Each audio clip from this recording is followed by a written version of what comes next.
Boa tarde. A gente vai passar um filme agora chamado Led Zeppelin dos Afonsos.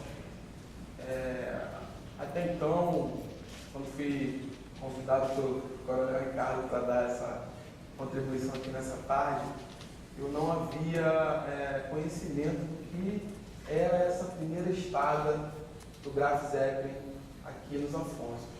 Ao assistir o filme que vocês vão assistir agora, eu tive uma noção da importância desse primeiro momento dessa aeronave aqui entre nós no Brasil nesse momento. E, principalmente, me veio à cabeça a ideia de que se tratava de um primeiro grande evento ocorrido no Rio de Janeiro, né? E me deu uma curiosidade de buscar referências, livros, textos que tratassem desse assunto. Qual foi a minha surpresa?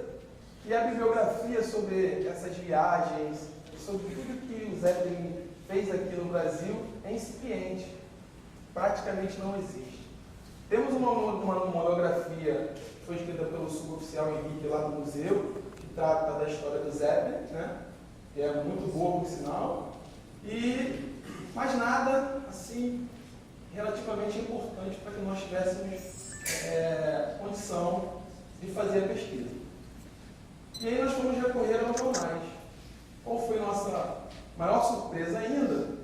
Que o Zeppelin foi um grande acontecimento no Rio de Janeiro no ano de 1930. Assim como a gente tem a Copa do Mundo, né, o Rock in Rio, e vários outros eventos que vêm acontecendo na nossa cidade. E o que eu vou buscar fazer depois aqui da apresentação do filme é exatamente uma comparação ou um delineamento do que foi esse grande evento que aconteceu no Rio de Janeiro, que foi o primeiro pouso do Graf Zeppelin aqui no lendário Campo dos Afonsos. Pode passar o filme.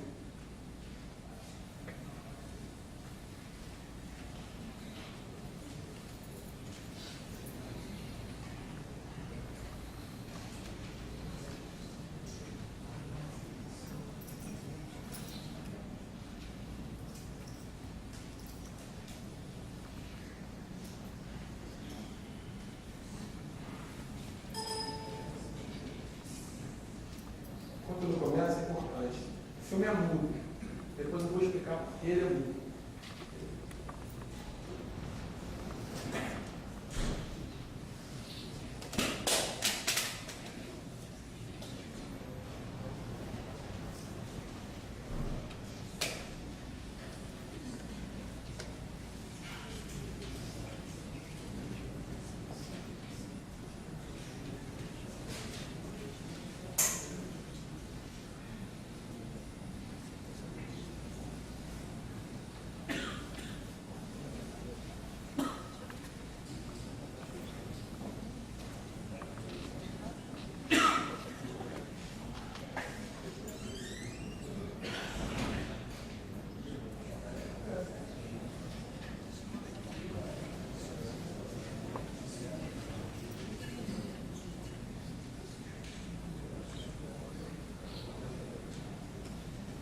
filmagem, no primeiro momento, ela está de trás para frente. Porque quando o Graf Zeppelin chega aqui, o campo ainda está vazio. Ele vai enchendo conforme vai se passando o tempo. Tá? Então, as primeiras filmagens, quando a gente vê aquela multidão, ele já está praticamente na hora de ir embora. Ele ficou 1 hora e 20 minutos só no Campo dos Afonsos. Tá? Então, esse filme foi encomendado pela própria Condor Syndicate, né? Ela promoveu esse filme, vendeu esse filme. Esse filme, ele, acredito eu, ele é maior do que ele está aqui. Isso é uma síntese do filme. Ele foi um filme gravado com as técnicas da época, um filme sincronizado, o som gravado separado do filme, né? E aí as fitas de som, a gente não sabe onde está, porque tem o som ambiente, o som da multidão. Isso está escrito nos jornais, né? Na pesquisa que nós fizemos, está colocado lá. Só uma explicação porque ele é mudo. Então, o que a gente vai falar um pouquinho aqui agora é sobre exatamente o primeiro pouso da Zeppelin dos Afonsos, uma viagem aos jornais cariocas de 15 a 27 de maio de 1930. Escolhi aleatoriamente essas datas porque são as datas de maior incidência de notícias sobre a aeronave no Rio de Janeiro.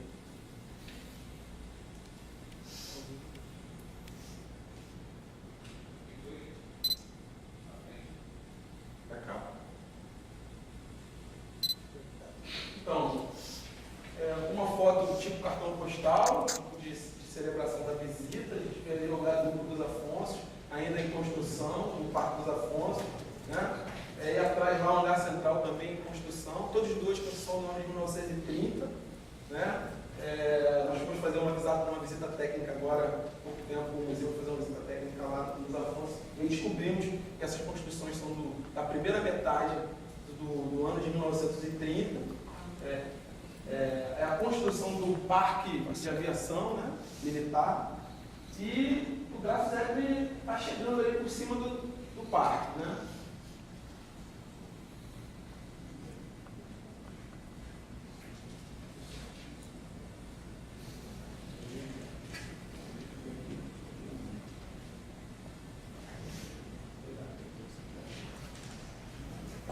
O Graf Zeppelin é uma das aeronaves da fábrica alemã, né, que era detentora dessa tecnologia dos dirigíveis.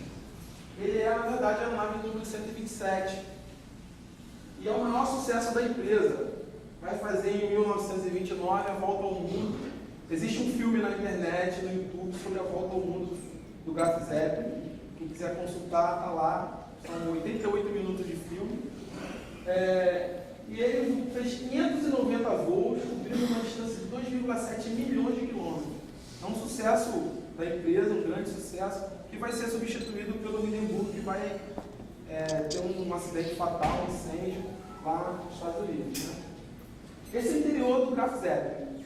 Muitas pessoas têm curiosidade de saber como é que era. A gente colocou uma foto, também uma foto lá do acervo do Musal, né? E poucas pessoas têm acesso a esse acervo.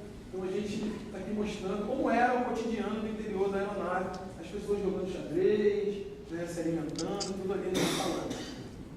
E os jornais que nós vamos usar, o Jornal à Noite, o Correio da Manhã, o Diário Carioca e o Jornal do Brasil, na época. E nós vamos trabalhar com a história aqui, com a história através da imprensa. Muitos historiadores não gostam de trabalhar com jornal, né, e tem um certo preconceito de trabalhar com a história de jornal. Porém, é uma grata surpresa para quem se debruça sobre os jornais. Eles são uma testemunha assim, muito importante da história, porque diariamente eles colocam o cotidiano, tanto político quanto social, a mostra para a sociedade. É lógico que nós temos que tomar cuidado com a linguagem que o jornalista usa, que é uma linguagem particular, muitas vezes colocada de interesses econômicos e tudo mais, interesses políticos. Nós temos que saber decorar isso. E nós vamos ter notícias gerais desses jornais, né? Vai ser o maior evento aéreo do ano, segundo o Correio da Manhã. Ele estava previsto aterrar no Rio de Janeiro em 23 de maio de 1930, era a previsão inicial. O Jornal do Brasil vai dizer que o Graf Zeppelin é o ciclo da construção da fraternidade universal. Porque o Graf Zeppelin ele vem logo após a Primeira Guerra Mundial, ele começa a fazer suas viagens, né, suas missões, e ele vai, de certa forma, conseguir fazer uma união entre os países que antes eram inimigos. Estados Unidos, França, né, estavam lutando em campos opostos. E aí o Jornal do Brasil, seguindo uma tendência que está em vários jornais, ele vai colocar que esse jornal é o símbolo da construção da fraternidade universal. O Diário Carioca vai dizer, ao contrário de muitas outras colocações dos outros jornais, de que a aterragem dependia das condições atmosféricas, então ele deixa claro que não é certo que o Zeppelin iria descer aqui no Rio de Janeiro. Com certeza ele desceria em Recife, porque havia necessidade de uma construção de uma estrutura para que ele descesse. Em Recife foi construída a torre, que até hoje está lá, né? Vai virar um parque agora, se não me engano, um parque estadual. Foi construída pelo sindicato essa torre lá, e aqui no Rio não tinha. Nós dependíamos de uma grande operação para que essa aeronave descesse aqui. E aí o comandante já havia avisado que se não houvesse condições, ele ia só passar por cima do Rio de Janeiro e ir embora.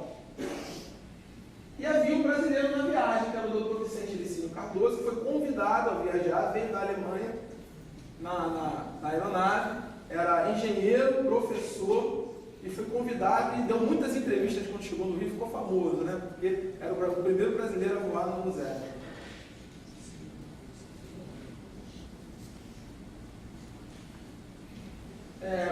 O À Noite vai dizer, numa edição bem próxima do dia da chegada, que o voo do Graf Zeppelin era o voo da ganância. Mas vamos ver mais à frente que o Graf Zeppelin ele vai ser um grande evento. E aí a empresa vai decidir que tem que cobrar ingresso. Isso vai causar uma grande discussão na imprensa. E no meio dessa confusão toda, o jornal À Noite, em algumas notícias, vai dizer que o Graf Zeppelin não vai mais aterrissar no Rio de Janeiro, porque foi proibida a cobrança de ingresso. E aí ele vai fazer essa denúncia e vai colocar no jornal que esse voo, na verdade, não era um voo nada de fraternidade universal, não era um voo nada de mostra tecnológica, na verdade, era um voo de ganância, eles queriam ganhar dinheiro. E aí ele vai colocar essa manchete no jornal. Não vamos esquecer do pioneirismo brasileiro, né? Falando do Santos Dumont, do Augusto Severo, do Júlio César, né? E citando também o Graf Zeppelin como um cara que usou essa tecnologia que já havia sido estudada pelos brasileiros e adaptando e criando o seu dirigível. Uma coisa importante, a cidade, segundo os jornais, estava repleta. Turistas encheram os hotéis, as pensões, todos estavam lotados. E havia, no dia anterior, um grande desencontro de informações, porque o Graf Zeppelin parou de responder os rádios e ninguém sabia se ele realmente ia descer. E por isso que eu comentei que no início do filme era o final. Porque na verdade ninguém tinha certeza de que ele desceria.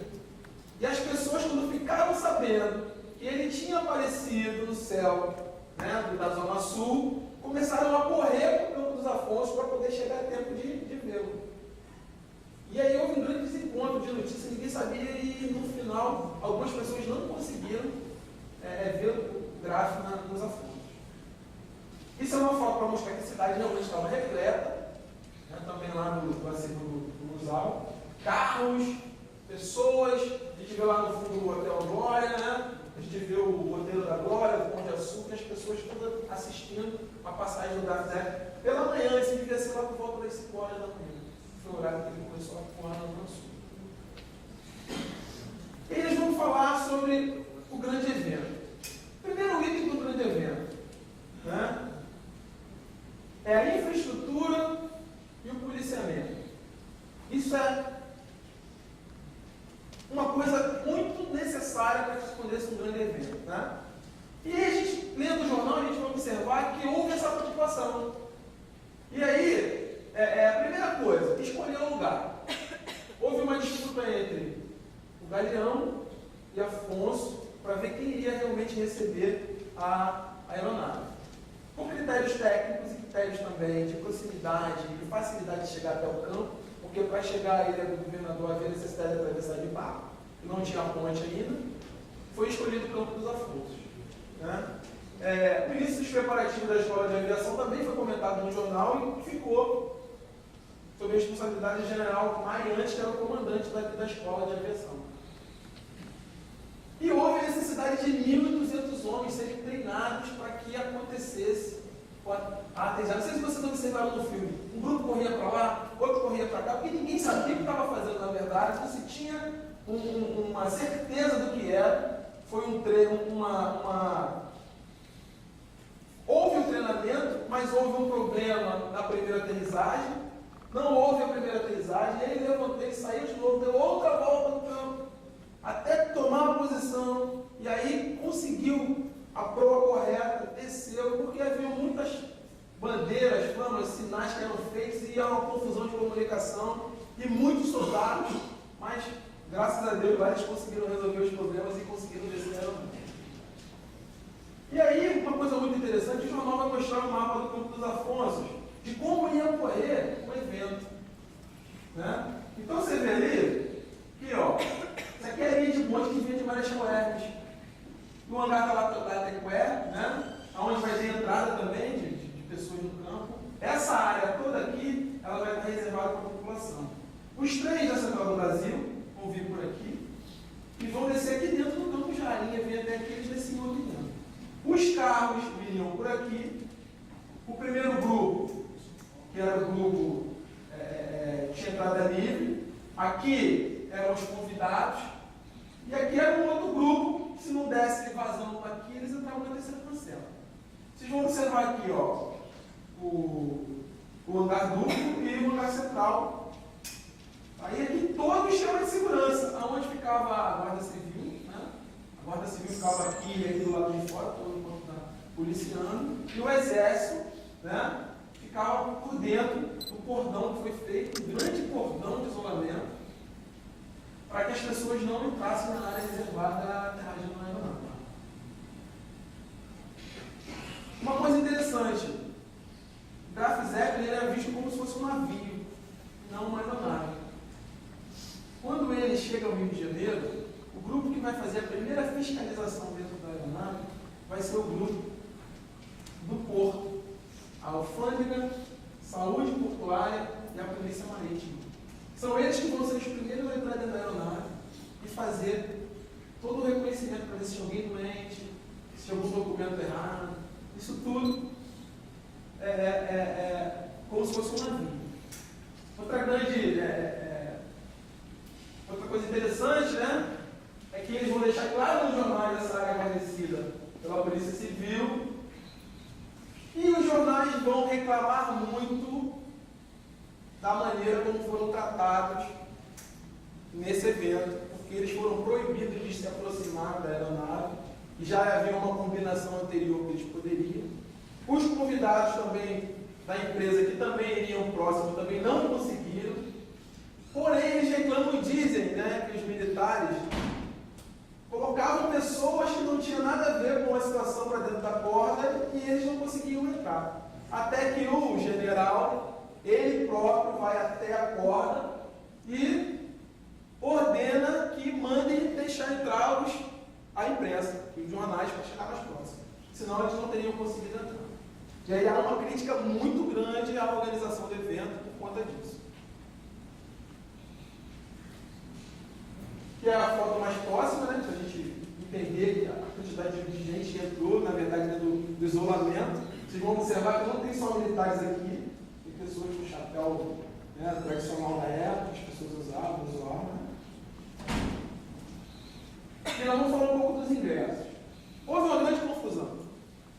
Primeiro, a empresa disse que ia cobrar ingresso, porque havia necessidade de cobrança de ingresso por causa do perigo que seria uma multidão perto do Zé.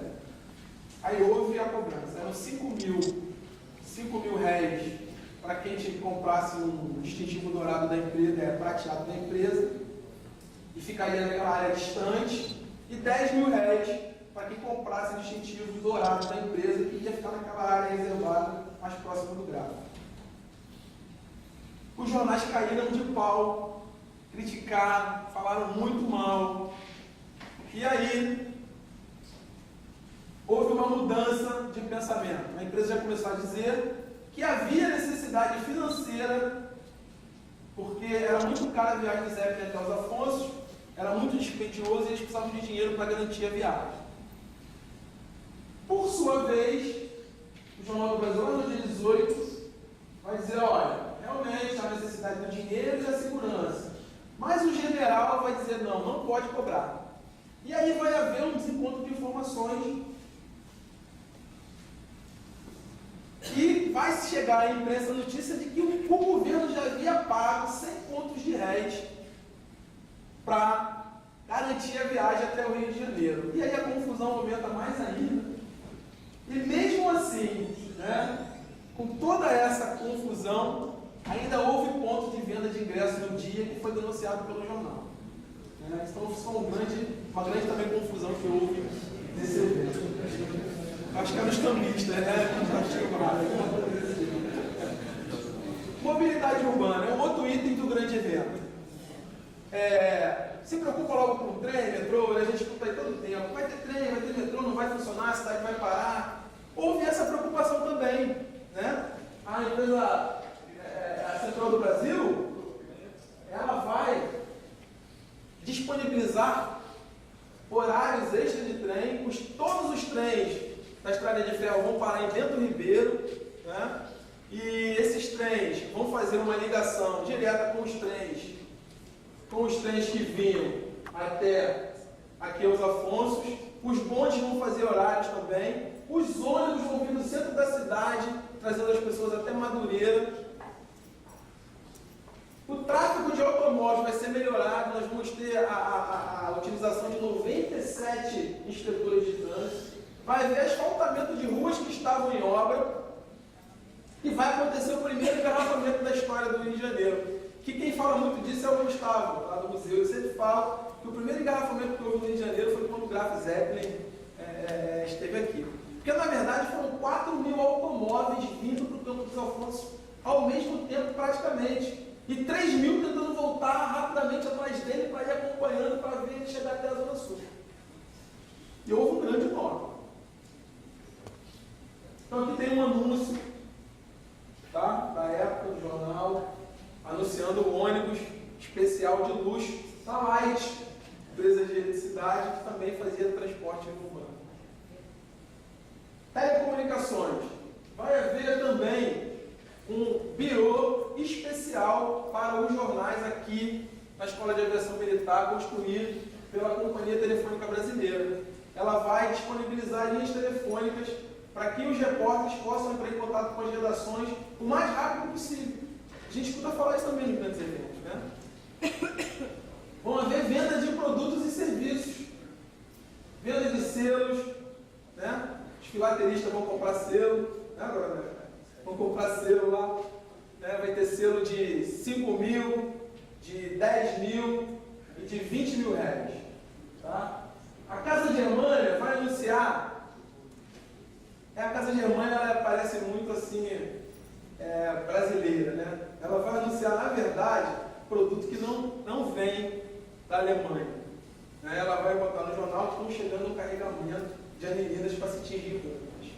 Mas, infelizmente, nem tem nenhuma notícia no jornal de que o Zeppelin tenha trago carga de comércio. Na verdade, ele trouxe só correspondência.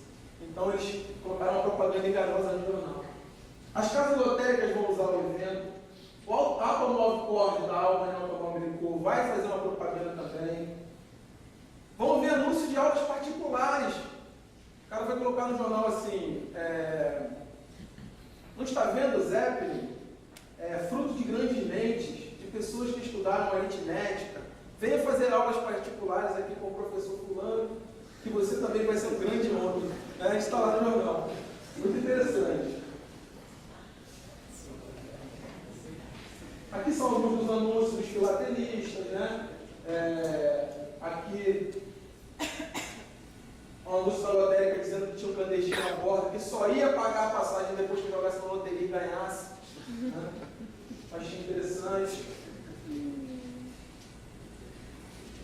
nos eventos paralelos. O comandante, o Eckner, né, que é o comandante do Graf Zeppelin, ele vai receber duas homenagens que nós está noticiado no jornal. Uma, ele vai ser sócio honorário do Aeroclube Brasileiro. E a outra, ele vai receber uma medalha de prata comemorativa à chegada do Zeppelin no Rio de Janeiro, do Touring Clube do Brasil. Vai haver um filme financiado pela Condor que vai ser vendido para os cinemas e eles vão passar esse filme. Um dia depois, esse filme já está em cartaz. Vai haver a abertura do caminho aéreo do Pão de Açúcar, assim como a visita do Papa. O Pão de Açúcar ficou 24 horas aberto, o Pão de Açúcar vai ficar aberto para que as pessoas possam ir até ele e ver o Zeppelin passando nos céus na Zona Sul. E aí eu coloquei uma foto exatamente da visão, eles viram de lá para cá, mas da visão privilegiada de quem estava no Pão de Açúcar tinha do Graf Zeppelin, né? E eu deixo uma mensagem final aqui. Mesmo que fosse tão agudo e sábio, como possuídos toda a ciência, saberes interpretar toda espécie de línguas e prescrutares engenhosamente as coisas celestiais, nunca devereis gabar-te de tudo isso. Por quê? Porque esse trabalho não foi feito só por mim, né? Esse trabalho tem a mão da Luciana, do Valdeci, do Ezaquiel, que me ajudou a escolher as fotos, tem o Sub Gustavo, né? O Sub Henrique, que me ajudou também. Então, a sabedoria aqui não é só minha.